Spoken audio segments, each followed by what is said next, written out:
ورحمۃ اللہ وبرکاتہ۔ الحمد للہ رب العالمین والصلاة والسلام علی خاتم الانبیاء والمرسلین وعلی آلہ وصحبہ اجمعین، اما بعد،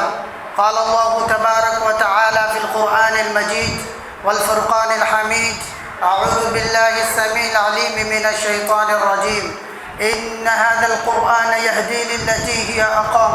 وقال النبي صلى الله عليه وسلم الماهر بالقرآن مع السفرة الكرام البررة، رب اشرح لي صدري ويسر لي أمري واحلل عقدة من لساني يفقهوا قولي، اللهم انفعني بما علمتني وعلمني ما ينفعني وزدني علما، آمین۔ تمام قسم کی تعریفات و توصیفات اس رب العالمین کے لیے ہے جنہوں نے ہمیں پھر ایک بار یہاں بیٹھنے کا موقع دیا۔ اس کے بعد بے شمار درود و سلام نازل ہو تمام انبیاؤں پر، خصوصاً ہمارے آخری نبی، آخری پیغمبر، آخری رسول احمد مصطفیٰ محمد مصطفیٰ جناب محمد رسول اللہ صلی اللہ علیہ وسلم پر، اللہم صلی علیہ اللہم بارک علیہ۔ عزیز دوستوں، نوجوان ساتھیوں، بزرگوں، پردہ نشی ماں اور بہنوں، جو موضوع آپ کو معلوم چلا وہ یہ ہے کہ دنیا میں بہترین طالب علم کون ہے۔ دنیا میں بہت سے طالب علم ہیں، بہت سے علم حاصل کرنے والے لوگ ہیں، بہت سے علوم و فنون ہیں، لیکن ہمیں کیسے پتہ چلے گا کہ ان میں سب سے بہترین انسان کون ہے، ان میں سب سے اچھے اسٹوڈنٹس کون ہیں، ان میں پڑھنے والوں میں سب سے بیسٹ کون ہے، سیکھنے والوں میں سب سے بہترین کون ہے، یہ ہمیں کیسے پتہ چلے گا؟ آئیے ایک حدیث سے میں اپنی باتوں کو وضاحت کرتا ہوں، پھر اپنی باتوں کو آگے لے کر چلوں گا۔ اللہ کے نبی جناب محمد رسول اللہ صلی اللہ علیہ وسلم ارشاد فرماتے ہیں، خیرکم من تعلم القرآن وعلمہ، تم میں سب سے بہتر وہ شخص ہے جو قرآن کو سیکھتے ہیں اور سکھاتے ہیں۔ اس حدیث میں دو باتیں ہمیں بتائی گئی کہ دنیا کے اندر بہترین ٹیچرز میں، دنیا میں سکھانے والوں میں سب سے بیسٹ انسان وہ ہے جو قرآن کو سکھاتے ہیں۔ بیسٹ اس کو نہیں کہا جو ڈاکٹر سکھانے والے ہیں، جو انجینئر کی تعلیم دیتے ہیں، جو ادر سبجیکٹس ہمیں سکھاتے ہیں، وہ بہترین نہیں ہو سکتے، بلکہ بہترین وہ انسان ہے جو قرآن کا ٹیچرز ہے، جو قرآن لوگوں کو سکھاتے ہیں۔ اور دوسرے ایک بات اس میں یہ وضاحت کی گئی کہ بہترین طالب علم دنیا کے اندر اس کو قرار دیا جو قرآن کو سیکھتے ہیں۔ سوال یہ پیدا ہوتا ہے کہ اللہ رب العالمین نے، اللہ کے نبی جناب محمد رسول اللہ صلی اللہ علیہ وسلم نے یہ مقام قرآن سیکھنے والوں کو کیوں دی؟ یہ مقام قرآن پڑھانے والے کو کیوں دی؟ یہ فضیلت قرآن کے طالب علم کو کیوں دیا؟ یہ ویلیو قرآن کے ٹیچرز کو کیوں دیا؟ کیوں نہیں ادرس کو دیا؟ آئیے قرآن و حدیث کے حوالے سے کچھ باتیں ہم جانتے ہیں، اور انہی چند باتوں سے میں اپنی باتوں کو ختم کروں گا۔ شروع سے آتے ہیں کہ اللہ تعالیٰ نے اس قرآن کو جس فرشتے کے ساتھ دیتا ہے، جس فرشتے کے ساتھ نزول کرتا ہے، جس فرشتے کے ہاتھ میں دیتا ہے، آپ کو معلوم ہونا چاہیے کہ وہ فرشتہ تمام فرشتوں کے معزز بن جاتے ہیں، وہ فرشتہ تمام فرشتوں کے لیڈر بن جاتے ہیں، وہ فرشتہ تمام فرشتوں کے سردار بن جاتے ہیں۔ اس سے آگے چلتے ہیں کہ اللہ تعالیٰ نے جس انسان کے پاس یہ قرآن اتارا، جس انسان کو یہ قرآن دیا، آپ کو معلوم ہونا چاہیے کہ روئے زمین کے اندر سب سے بہترین انسان یعنی جناب محمد الرسول اللہ صلی اللہ علیہ وسلم کے اوپر اتارا۔ اس سے آگے چلتے ہیں کہ اللہ تعالیٰ نے اس قرآن کو جس جگہ پہ نازل کرتا ہے، جس مقام پر نازل کرتا ہے، جس سٹی کے اندر نازل کرتا ہے، آپ کو معلوم ہونا چاہیے وہ جگہ روئے زمین کے سب سے بہترین جگہ ہے، سب سے امین والا جگہ ہے، سب سے امن والا جگہ قرار پاتا ہے اس قرآن کی وجہ سے۔ اس سے آگے چلتے ہیں، اللہ تعالیٰ نے جس مہینے کے اندر یہ قرآن کو نازل کرتا ہے، آپ کو معلوم ہونا چاہیے کہ وہ مہینہ مہینہ تمام مہینوں کے افضل، وہ مہینہ تمام مہینوں سے بہتر، وہ مہینہ تمام مہینوں کے سردار بن جاتے ہیں۔ اس سے آگے چلتے ہیں، اللہ تعالیٰ یعنی رمضان المبارک کے مہینے میں اللہ تعالیٰ نے اس قرآن کو نازل کیا جو تمام مہینوں کے سردار ہے، جن میں فضیلتیں ہیں، جن میں برکتیں ہیں۔ اس سے آگے چلتے ہیں، اللہ تعالیٰ نے جس رات کو اس قرآن کو نازل کرتا ہے، جس رات میں اس قرآن کو اتارتا ہے، آپ کو معلوم ہونا چاہیے کہ وہ رات ایک اور دو رات کے برابر نہیں، وہ رات ایک مہینے اور 2 مہینے کے برابر نہیں، وہ رات 1 سال 2 سال 3 سال 10 سال 15 سال 20 سال نہیں، بلکہ وہ رات 83 ایئرس 83 سال 4 مہینوں کی عبادت سے بہتر قرار پاتا ہے اس قرآن کی وجہ سے۔ اب ذرا بتائیے اس کے پڑھنے والے کی فضیلت کیا ہونی چاہیے، اس کو یاد کرنے والے کی ویلیو کیا ہونا چاہیے، اس پر عمل کرنے کا مقام کیا ہونا چاہیے، اس کے سکھانے والے کا مقام کیا ہونا چاہیے۔ یہی نہیں، اس سے آگے چلتے ہیں، اللہ تعالیٰ نے اس قرآن کو جس امتی پر نازل کرتا ہے، آپ کو معلوم ہونا چاہیے امتوں میں سب سے بہتر امت قرار پاتا ہے۔ یہ تھے قرآن کی کچھ ویلیو، قرآن کے کچھ مقام۔ اب اور اس سے آگے چلتے ہیں، آپ کو معلوم ہونا چاہیے کہ کل قیامت کے دن جو قرآن کو اچھے انداز میں پڑھتے ہیں، جو قرآن کو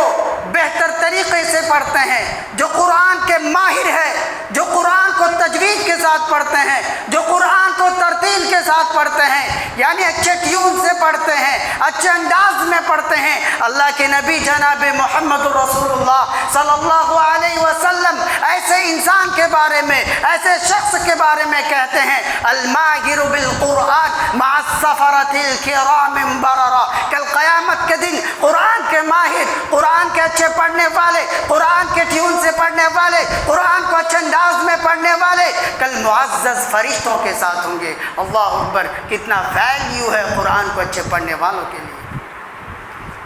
قرآن کے ماہر کے لیے معزز فرشتوں کے ساتھ ہوں گے۔ یہی نہیں، اس کے آگے ٹکڑے میں اللہ کے نبی جناب محمد رسول اللہ صلی اللہ علیہ وسلم نے اس کو بھی موٹیویٹ کیا جو قرآن کو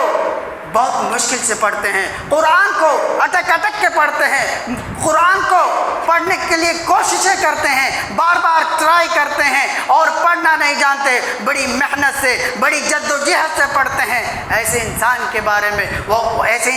بارے میں اللہ کے نبی جناب محمد رسول اللہ صلی اللہ علیہ وسلم کہتے ہیں وَهُوَ شَاقٌ لَهُ أَجْرَانِ، اس کے لیے 2 اجر ہے، ڈبل اجر ہے، یعنی وہ معزز فرشتوں کے ساتھ ہوں گے، اور ایک جو وہ جد و جہد کرتے ہیں، محنتیں کرتے ہیں، مشکل سے پڑھتا ہے، اس کا ایک الگ مقام ہے۔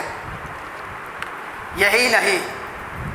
آپ اپنے بچوں کو حافظ قرآن بنائیے، اپنے بچوں کو قرآن کی طرف لائیے، اپنے بچوں حافظ قرآن پہلے بنائیے، بعد میں دوسری چیزیں آپ بنائے۔ اسلام پڑھنے سے منع نہیں کرتا ہے، دوسرے جو علوم و فنون ہے اس میں ڈالنے سے منع نہیں کرتا ہے، لیکن آپ کو یہ بھی ضروری ہونی چاہیے کہ قرآن کی طرف زیادہ ہمیں دھیان دینا چاہیے۔ کیونکہ کل قیامت کے دن حافظ قرآن سے، صاحب قرآن سے، جو قرآن پر عمل کرتے تھے، پڑھتے تھے، اس سے کل قیامت کے دن یہ کہا جائے گا اقرأ وارتق ورتل كما كنت ترتل في الدنيا فإن منزلك عند آخر آية تقرأها۔ کل قیامت کے دن صاحب قرآن سے، حافظ قرآن سے، جن کی زندگی، جن کی عبادتیں قرآن سے لگی ہوئی ہو، جو قرآن میں، جو دنیا میں تجوید کے ساتھ پڑھتے تھے، جو دنیا میں قرآن کو پڑھتے تھے، صبح شام قرآن کو لے کر بیٹھتے تھے، قرآن کی تلاوتیں کیا کرتے تھے، کل قیامت کے دن اس سے کہا جائے گا اقرأ وارتق ورتل كما كنت ترتل في الدنيا فإن منزلك عند آخر آية تقرأها، یعنی قرآن پڑھتے جائیے اور چڑھتا جا، تیری منزل وہاں ہوگی جہاں تیری آخری آیت ہوگی۔ یعنی اس سے پہلے یہ کہا کہ دنیا میں جس طرح تم پڑھا کرتا تھا اسی طرح یہاں بھی پڑھو، تیری آخری آیت جہاں ہوگی وہیں تیری منزل ہوگی۔ اللہ اکبر، کتنی فضیلت ہے صاحب قرآن کے لیے، جو قرآن کو دنیا میں یاد کرتے ہیں، جو قرآن کو یاد کرتے ہیں، جو قرآن کے لیے محنتیں کرتے ہیں، جو قرآن کے لیے مشقتیں اٹھاتے ہیں، جو سورتوں کو باہر کرتے ہیں، سورتوں کو یاد ہوتے ہیں، سورتوں کو یاد کرتے ہیں اور قرآن پر عمل کرتے ہیں۔ اور ایک دو بات بتا کر اپنی باتوں کو ختم کروں گا۔ آج ہم اپنے بچوں کو قرآن سے دور رکھتے ہیں، یہ فضیلت بھی آپ کو ہونی چاہیے کہ کل قیامت کے دن حافظ قرآن کے والدین کو، جو قرآن پر دنیا میں عمل کرتے تھے، پڑھتے تھے، سکھاتے تھے، جو قرآن کے ٹیچرز تھے، جو قرآن کے اسٹوڈنٹس تھے، جو قرآن کو اپنی زندگی میں لایا، اپنی عبادتوں میں لایا اور انہوں نے قرآن پر اپنی زندگی بسر کی، کل قیامت کے دن ایسے پیرنٹس کو ایک تاج پہنایا جائے گا جس کی چمک، جس کی روشنی، جس کی لائٹ سورج کے مانند ہوگا۔ اللہ اکبر، پیرنٹس کے لیے کتنا فضیلت ہے۔ اور اسے ایک ریشمی لباس بھی پہنایا جائے گا۔ پیرنٹس کہیں گے، والدین کہیں گے، یا اللہ یہ مقام کس لیے؟ تو اللہ تعالیٰ کہے گا کہ تمہارے اولاد کے قرآن سیکھنے، سکھانے اور اس پر عمل کی وجہ سے یہ تمہیں مقام دیا جا رہا ہے۔ تو یہ فضیلت ہے قرآن کے طالب علم کو، قرآن کے ٹیچرز کو، اور جو قرآن کو یاد کرتے ہیں اور جو لوگ اپنے بچوں کو قرآن میں لگاتے ہیں، پہلے حافظ بناتے ہیں، عالم بناتے ہیں، اس کے بعد دنیاوی سبجیکٹ میں لگاتے ہیں۔ یہی نہیں، اسی لیے اللہ کے نبی جناب محمد رسول اللہ صلی اللہ علیہ وسلم نے ایک مقام پر یہ بھی کہا کہ قرآن پڑھا کرو، قرآن کی تلاوتیں کیا کرو، قرآن کو زیادہ سے زیادہ پڑھو، صبح شام قرآن کی تلاوت کرو۔ کیوں؟ کل قیامت کے دن یہ قرآن تمہارے لیے سفارش کرے گی۔ اللہ کے نبی نے اسی لیے کہا، اقرأوا القرآن فإنه يأتي يوم القيامة شفيعا لأصحابه، کہ قرآن پڑھا کرو، قرآن کی تلاوتیں کیا کرو، کل قیامت کے دن یہ تمہارے لیے سفارش کرے گی، اپنے پڑھنے والوں کے لیے سفارش کرے گی۔ لیکن افسوس، آج بہت سے لوگ اپنے بیٹوں کو اور خود بھی اپنا وقت کو اس طرح ضائع کرتے ہیں، فالتو چیزوں میں اپنے وقت کو برباد کرتے ہیں۔ جب فری ہوتے ہیں تب نہ جانے کن کن چیزوں میں اپنے وقت کو برباد کر دیتے ہیں۔ میں تمام لوگوں سے یہ کہنا چاہوں گا کہ اگر آپ قرآن کو نہیں جانتے ہیں تو آج سوشل میڈیا ہے، انٹرنیٹ کا زمانہ ہے، ہم کیسے بھی قرآن کو سیکھ سکتے ہیں۔ آج ہم آن لائن کلاسز کتنے چلتے ہیں۔ ہمیں چاہیے کہ اگر ہم قرآن کو پڑھنا نہیں جانتے ہیں، ہماری عمر بہت زیادہ ہو گئی ہے، تو ہمیں چاہیے کہ ہم کسی بھی حافظ قرآن کو یا جو قرآن کو جانتے ہیں ایسے عالم کو پکڑ کر ہمیں قرآن سیکھنا چاہیے، کیونکہ اللہ تعالیٰ نے قرآن سیکھنے کے اوپر اور قرآن سکھانے کے اوپر، قرآن کی باتوں پر عمل کرنے والوں کو بڑا مقام ہے۔ تو ہمیں چاہیے کہ ہم قرآن کو زیادہ سے زیادہ سیکھیں، اپنے بیٹوں کو سکھائیں، اپنے بیٹوں کو دینی تعلیم میں رکھیے، اور خود بھی اگر پڑھنا نہیں جانتے ہیں تو ہم قرآن کو سیکھیں، کیونکہ اس میں جو شروع میں نے بتایا کہ بہترین